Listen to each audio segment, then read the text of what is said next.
चलिए जी, एक और बार आप सभी का फिर से स्वागत है। और आज की क्लास में जो हम बात करना स्टार्ट करेंगे वो हम करेंगे एमसीक्यू प्रैक्टिस। किसके लिए हम कर रहे हैं? उत्तराखंड असिस्टेंट अकाउंटेंट का जो एग्ज़ाम होने वाला है कब? 2025 में। तो शायद इसकी तारीख आ रखी है 7 सितंबर 2025। ठीक है, तो चलिए स्टार्ट करते हैं हम आपके साथ टॉप। और हम स्टार्ट कर रहे हैं, आपके पास जो यूनिट नंबर है 5th से हम स्टार्ट कर रहे हैं, जो किसकी है? स्टैट्स की। ठीक है, चलिए तो लिखते हैं यहाँ पे कॉन्सेप्ट्स ऑफ। अच्छा, जो टॉपिक है, टॉपिक का नाम है concepts of economics and significance of statistics in economics.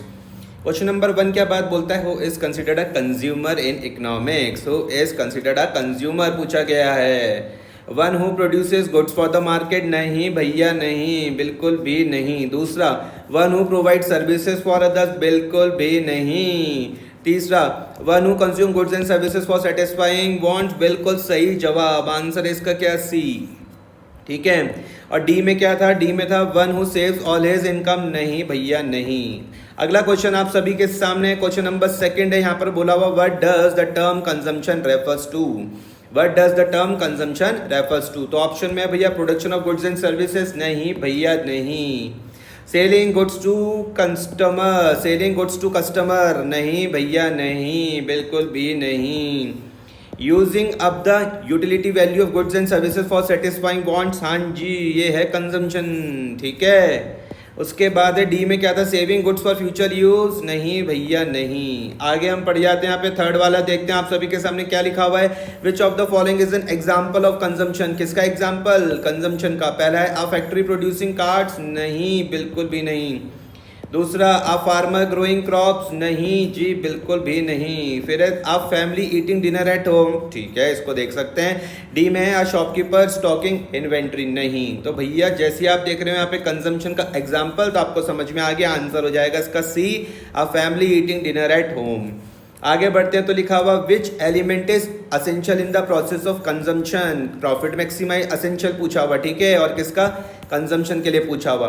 Profit maximization? नहीं भैया, बिल्कुल भी नहीं। सेटिस्फैक्शन ऑफ वांट्स कंसीडर कर सकते हैं। उसके बाद इन्वेस्टमेंट प्लानिंग? नहीं भैया, नहीं। Resource allocation? बिल्कुल भी नहीं। तो करेक्ट आंसर क्या है? Satisfaction of wants.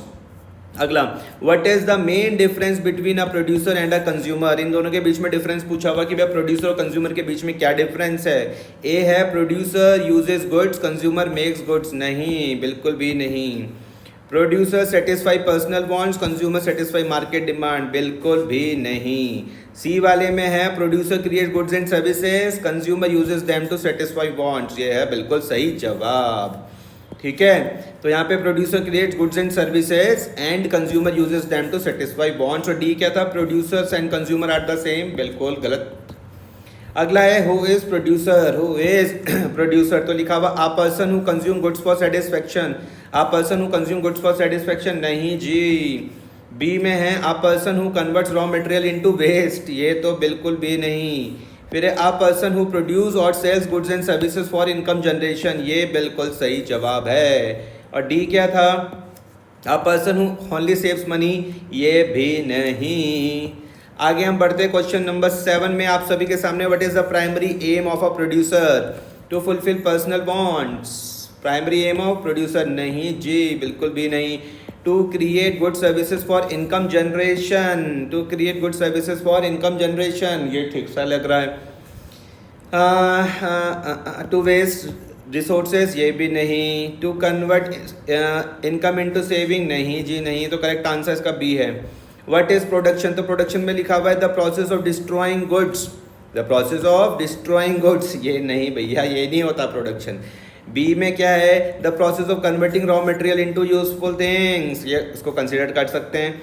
जरा उसके बाद देखिए क्या है? सी में है the act only of selling finish goods? नहीं। The act of consuming finish goods? नहीं। तो आंसर इसका भैया बी है। बी क्या है? The process of converting raw material into useful things.